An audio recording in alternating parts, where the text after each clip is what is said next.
महेश मांजरेकर घेऊन येत आहेत त्यांच्या एका सुपरहिट आणि ब्लॉकबस्टर सिनेमाचा सिक्वल पुन्हा शिवाजीराजे भोसले।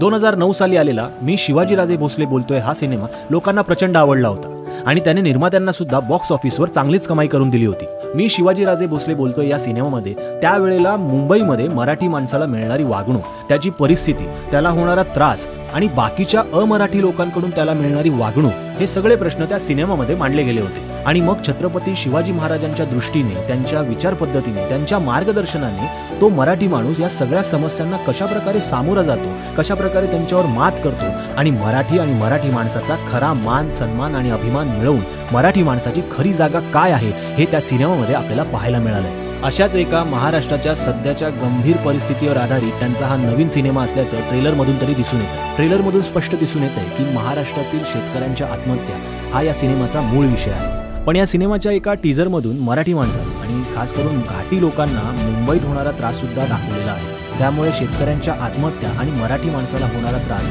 या दोन्ही गोष्टींवर लक्ष केंद्रित केल्याचं दिसून येतं। या ट्रेलरमधले डायलॉग्स ऐकून असं लक्षात येतंय की पहिल्या सिनेमाचे डायलॉग्स जितके पॉवरफुल होते तितकेच कदाचित त्याहून अधिक पॉवरफुल लिखाण या सिनेमाचं झालेलं आहे। त्यामुळे व्हिज्युअली हा ट्रेलर बघायला जितका सुंदर दिसतोय तितकाच तो ऐकायला सुद्धा भारी वाटतोय। आणि या सिनेमाच्या कास्टिंगबद्दल बोलायचं झालं तर महाराजांची भूमिका ज्याने साकारलेली आहे तो टॅलेंटेड ॲक्टर आहे सिद्धार्थ बोडके।